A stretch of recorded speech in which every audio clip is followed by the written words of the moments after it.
Welcome back. I'm going to break the fourth wall for a minute. I was not planning on recording today. I actually had it scheduled for tomorrow, but some things shifted around and I couldn't help myself. So here we go. Coming to you in like my post workout clothes. I did put a shirt on because the sports bra boobage was a little much and was going to be very distracting. I don't have like a significantly large chest, but I have this one brand of sports bras that I wear that makes it look like I do. And so whenever I wear it, I'm very aware of how much they take up the camera. So I did put a shirt on. Other than that, not physically ready to record, but then I remembered way more people actually listen than watch, so I should be mostly in the clear. Apologies to like the 5 of you that watch on YouTube. Anyway, let's get into it because I had a realization, I had a revelation that, okay, sometimes I realize things and I come to these like life lessons and then I share them with you after I've realized them. Sometimes I'm figuring it out in real time and sharing it with you like in real time. And that's this. And that's why I was like, I don't want to wait because I have this idea and I have this thought. And I feel like it's something that so many people struggle with. And I can attest to that. Like I spent so many years.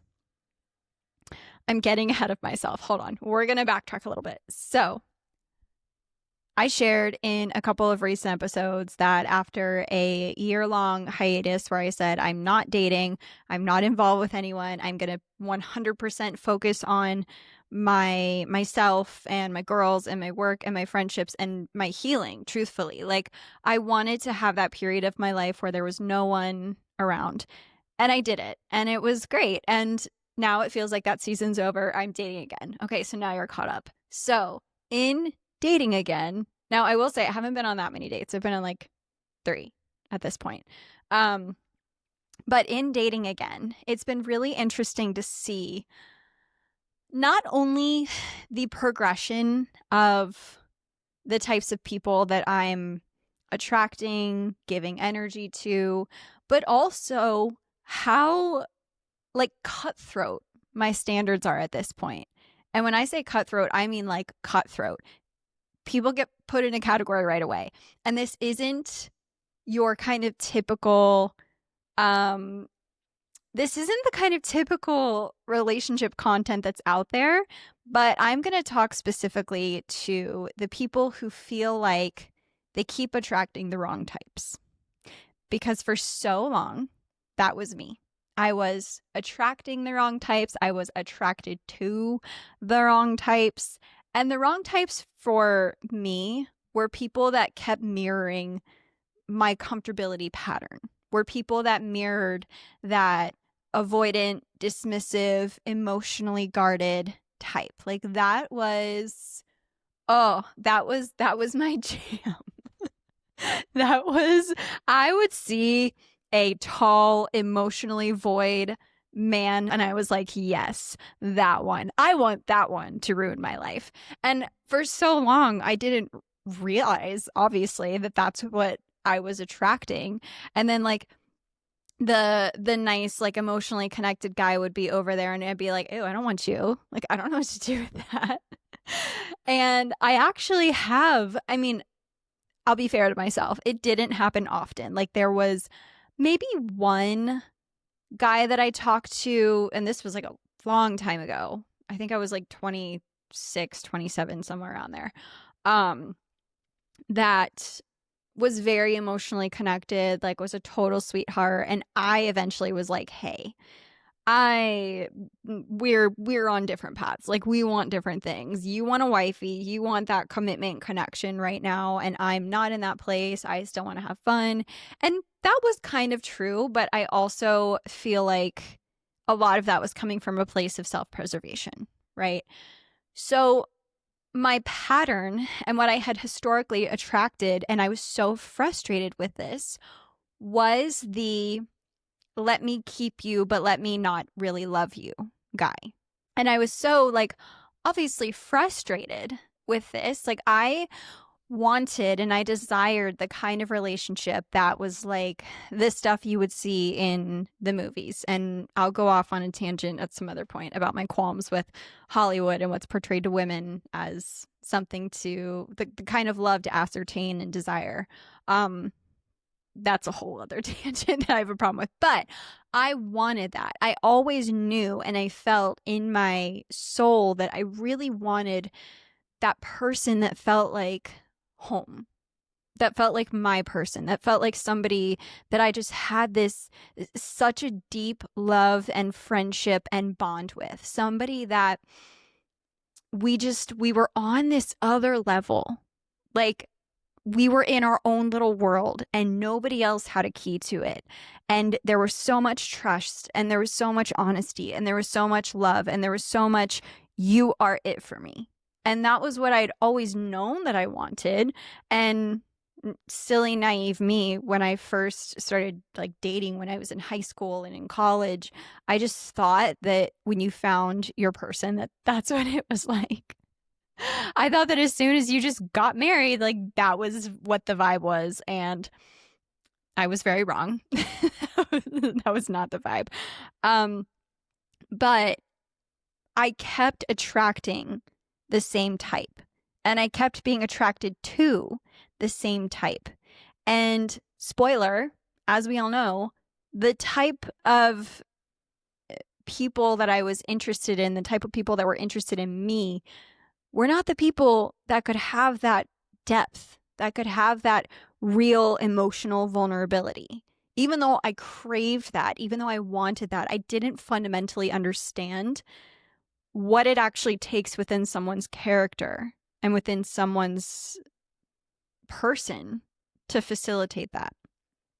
And so I went through this cycle of continuously repeating this pattern and being so fucking frustrated about it.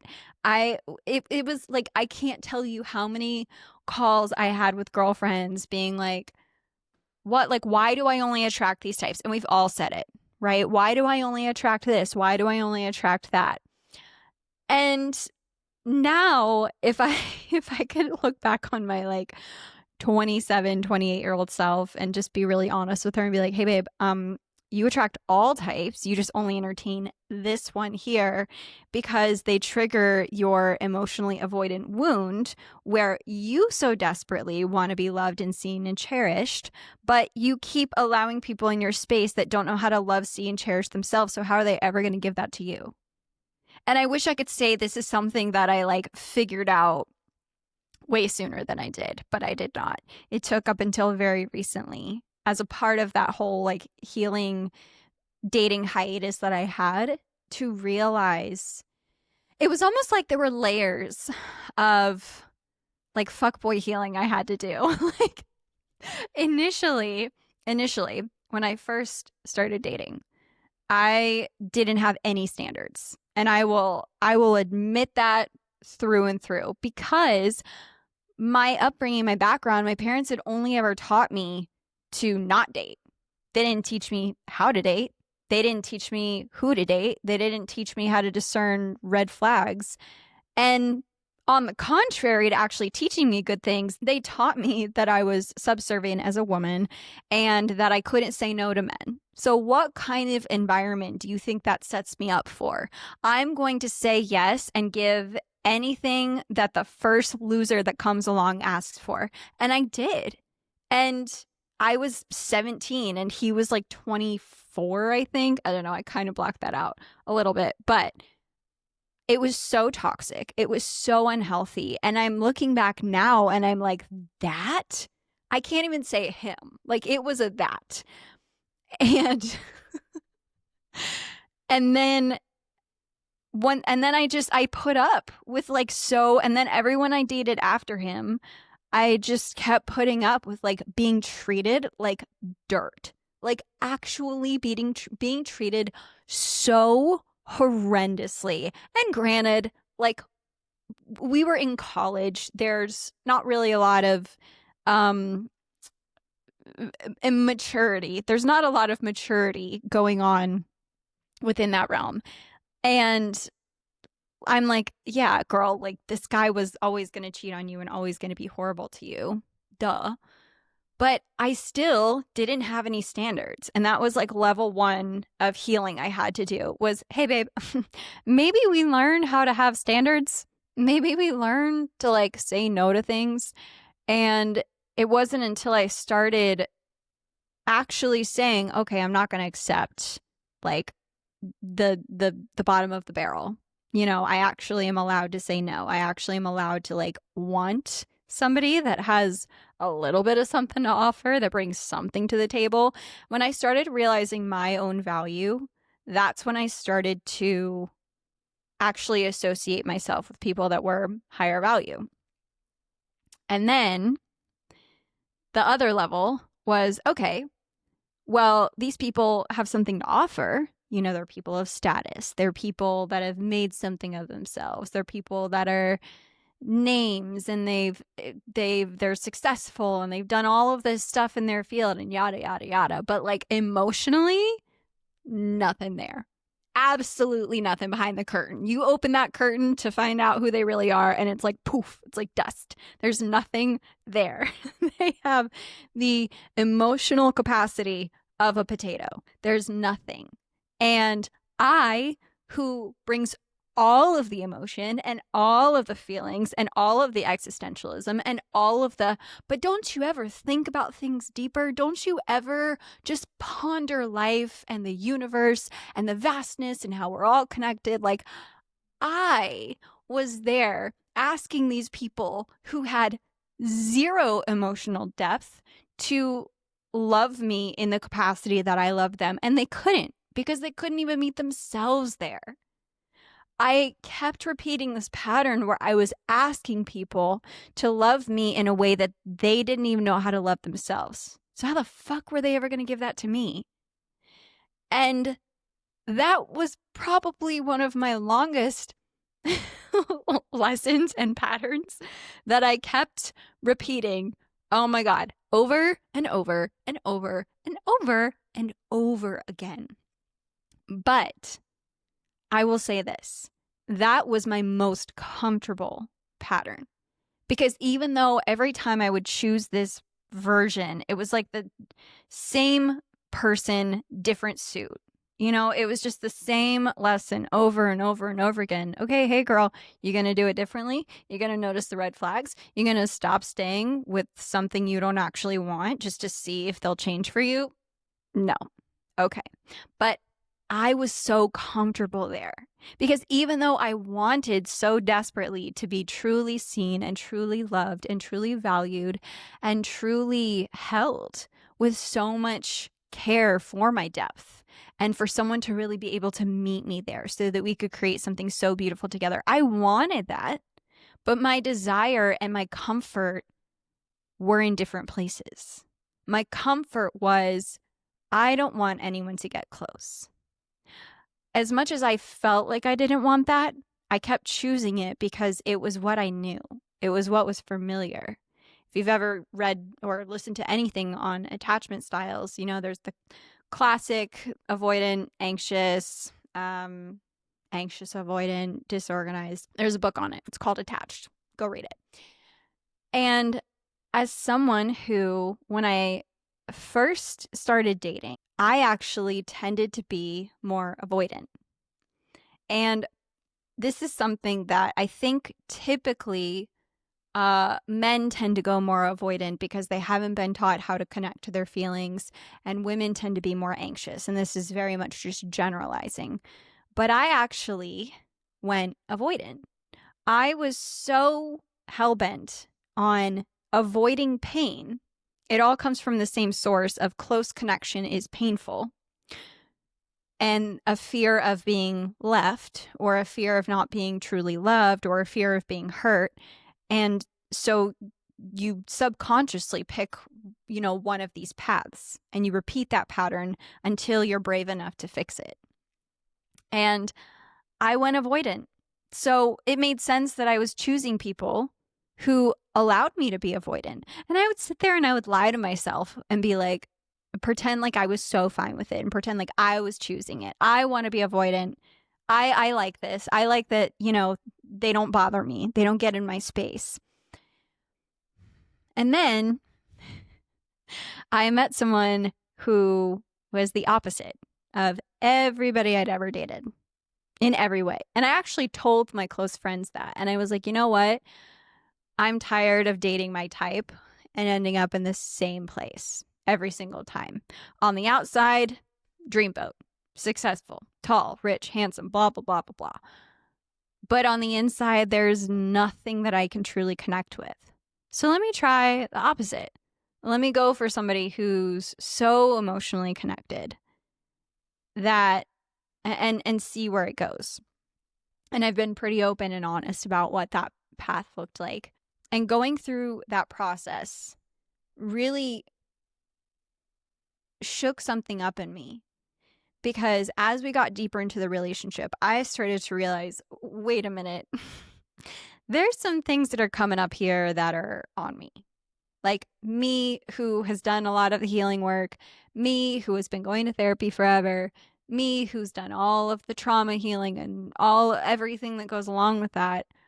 There's some patterns coming up that are my defense wounds that are running up to the surface. Like, hey, don't get too close to her. Because you know what? When people get close to her, she gets hurt. Don't pry. Don't open it up. Don't expose her. Don't be too vulnerable. And that was something I realized, and then I had to start working on. And I was able to, in therapy, identify what these parts were and why they were running up to the surface to try and protect me.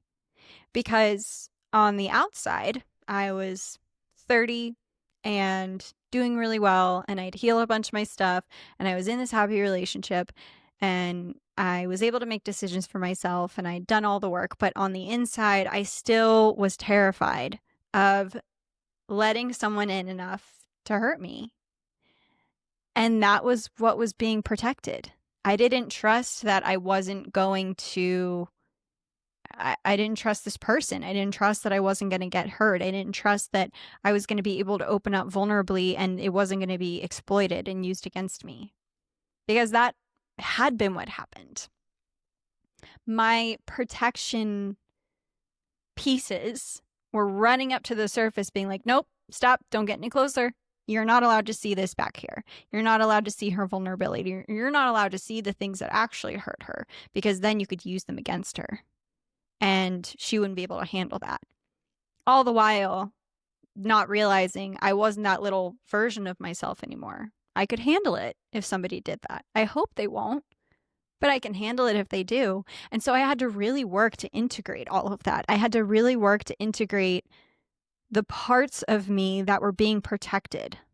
And I had to really work to integrate and allow myself to speak to those parts and give reassurance. And give that calming voice and say, hey, this person could hurt us. They could exploit this. You could open up and really show your soft underbelly, and they could totally use it to hurt you. Like, that's real. That could happen. But, okay. And they hurt you. So what? You've been through worse. You've survived worse. You've come out on the other side when you were way less equipped than you are now.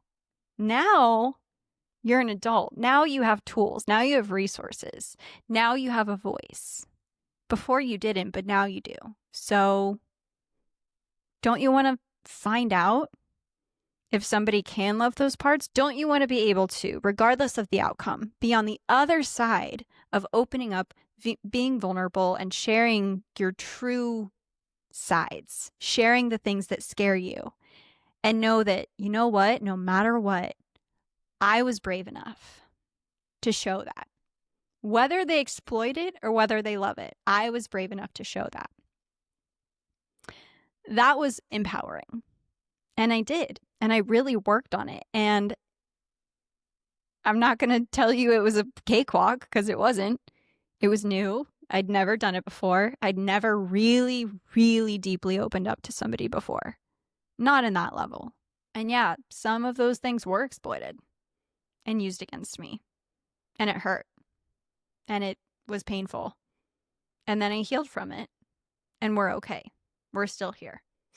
And now I've proven to myself that I can do it. That no matter what happens, I can open up. I can show those sides. I can be vulnerable. I did my part to stop running away from depth of connection. I did my part to step towards what I actually want by actively choosing to embrace the discomfort that comes with that change. And now that I'm dating again, it's really interesting to be able to see that I've changed my type and I've changed what I'm willing to settle for. I've even changed the kind of people that I'm attracting. I can look around and see the people that are in my circle right now, and it is vastly different than anyone that's been there before. Not even just relationships, like friendships. I have more depth in my friendships. I have more intimacy, more vulnerability in the people that are within my circle. I have a like sniper senses for detecting if somebody is mirroring my past patterns and what I was attracted to before. I was actually able to change not only what I was attracted to, but who is attracted to me, because I went to the uncomfortable spaces, because I chose to stop avoiding all of the things that were keeping these subconscious patterns playing out. All of the things that were subconsciously attracting me to people that mirrored my past, that mirrored my upbringing, that mirrored my emotionally void parents, that mirrored the people that I had to constantly self-sacrifice and love, and that was just all I knew, and they gave me nothing. That was something I broke because I was brave enough to go there and to feel it and to really say, I need to choose different if I want different. And so going into dating again and going into potential relationships again, I'm not scared. You know what I mean? I'm not worried. Like, I'm nowhere near getting into the relationship scope right now. I'm just dipping my toes in the shallow end of the pool, dating again. Like, this is not me trying to be in a relationship anytime soon. But it is really cool for me to witness as like a friend to myself, as my biggest cheerleader. Girl, you changed your experience. You changed who you're allowing into your circle. I have better discernment now. I can see it now. I went on a date recently and I called my friend afterwards, and I was able to name like the things that I didn't like right away. I was able to say, yeah, well, I didn't like this, I didn't like this, I didn't like this. And I swear, if it was me 5 years ago, if it was me 4 years ago, I would not have been able to do that. I would have gotten so wrapped up in the idea of this person fitting who I wanted them to be versus actually seeing the reality of who they are. And that's the power that you unlock when you start healing these old patterns. You stop seeing people through the lens of your trauma and you start seeing them through the lens of who they actually are, so you can make empowered and educated decisions on whether or not they get your time and energy. It is fucking cool, dude. It's so neat to be like, oh, I got here. I got to the place that I always wanted to get to, where I'm actually attracting people that are on my caliber, that I don't have to compromise my standards for, that I don't have to settle for. And if I engage with somebody, I can see pretty quickly if they don't meet those things, and I can decide to move my energy elsewhere. So going into this new phase, I have so much more confidence, and I feel like I'm not as anxious as I used to be. I'm not as worried about finding someone. I'm not as worried about seeing, I use this analogy on the phone with a friend. I've gone through a couple periods of my life where I've just completely stopped drinking alcohol for like, I don't know, a couple months on end. I think the longest I went for was like 7 months maybe. I can't remember. Wasn't counting. Just seems right. Anyway, when I decided to drink again, it was from a space of, this is something that I feel like doing. It wasn't from a need. It wasn't from a familiarity. It wasn't from a pattern, a routine. It became a conscious decision to drink again and to have a glass of wine with dinner, to have an Aperol spritz, to have some tequila shots if I'm out with a girlfriend, instead of something that I just did because I was used to doing it. And I have that experience every time. Like every time I stop drinking for a little bit and then I decide to start drinking again, I'm like, oh yeah, this is a choice I'm making. It comes from a place of consciousness versus pattern. And that's what it feels like now, getting back into dating, realizing I've healed what my type was. My type was someone that would trigger me. My type was somebody that would halfway love me. My type was somebody who would exploit my softness. My type was somebody who on paper looked amazing and wonderful, but behind closed doors, I was sobbing myself to sleep. And because I took that time and that space to heal and to get really honest about what my responsibilities were, what my pain points were, what my triggers were, and to assign where all of that came from and to work through it in the proper manner, I'm coming back to this like, okay, everything I'm doing now is from conscious choice. None of it feels like a need for attention. None of it feels like a need for somebody to validate anything about me. None of it feels like it's a pattern or a routine that I get into. I can see, I got back on Raya, and I can literally, people say don't judge a book by its cover. I don't believe that. I think if you're a tapped in, intuitive woman, judge a book by its cover, because that little yes or no voice is never wrong.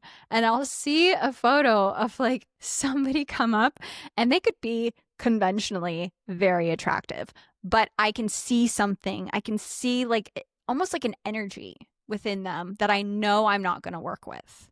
I know even if they're attractive, even if they look like somebody on paper that I would have chosen years ago, I can tell. My discernment comes through so strong that's like, this isn't it. This isn't it. Don't go down this road. They're not gonna give you what you're really looking for. And being able to filter out the pool, being able to put a fine mesh strainer through the people that I'm attracting before they have the opportunity to speak with me or to put any kind of energy out there to see if like it's so freeing to be able to come at it from this approach, to be able to say, I changed my type. I changed not only what I was attracted to, but I also changed what I was attracting. I'm holding myself at a different energy. I'm holding myself at a different level. I'm holding myself at a different space and not compromising anything. I've gotten to the place where I don't think this is going to happen, but if it does, I've accepted that I could never be in a relationship again. And I'm like truly okay with that. I used to need somebody in that space as a form of validation that I was worthy, desirable, loved, good enough, insert adjective here. I used to need it. And now it's from a space of, do I want partnership and companionship? Yes, eventually. Not right this moment. I have other things I want to focus on right now. I'm just having fun. But eventually, I want to share space with someone. I want to have that companionship. I like falling asleep next to somebody. I like waking up and having coffee and having little chats and doing little check-ins. I love that shit. I think it's adorable. I love human connection. I love how deep human connection can go in familial relationships, in friendships, in romantic relationships. It is one of my favorite things about being a human being is how cool it is that we can connect. Like, that's what makes it so special to live as a human, to have this experience, is all of the connections, all of the feelings that we get with those connections. But I don't feel that it's something that completes me anymore. It feels like an addition, not a completion. It feels like something that I get to consciously choose and say, I am not going to accept anything unless it's exactly, I know. I was trying to share this. I was on the phone with one of my really good friends recently, and we were talking, and I was like, I just know that I'm going to know when it's the right person. I'm sure. And she was like, no, you're not just going to know like that. I was like, no, I am. I've never been more sure of anything. I'm going to have this moment, and I'm saying it on this forum right now so that when I come back in however many years, I don't know, guys, I could be 80, okay? I could be like 99 years old and pick up this microphone or whatever technology we have at that point and be like, guys, I found him. I had that moment. But I'm going to have a moment where I see my person. I see the person that I know I have this feeling with. It's like something in my soul. I don't know how to describe it other than it feels like there is this, oh, it's you that's going to happen. And I've never had that before. And I have no evidence. Someone I used to date would say, well, if you've never had it, then how do you know? How do you know it exists? And there's something deeper than the tangible. There's something within that faith. It comes from a truth. It comes from a deep inner knowing. The same deep inner knowing that I had before I'd ever gone through any healing. The same inner knowing that I had that knew that relationships didn't have to mean pain, that they could be seeing and they could be freeing and they could show you what it's like to really have love and vulnerability and intimacy and trust and connection. And I have that. I have that with so many of my friendships. I didn't know, and I had no evidence that familial love, that the love I have for my girls could exist without pain, could exist without secrets, could exist without manipulation and emotional instability, because I'd never experienced that. To me, family love had always just been hurtful. It had always just been ridicule and emotional dumping and segregation of feelings and so much pain. It was only painful. I'd never felt anything else.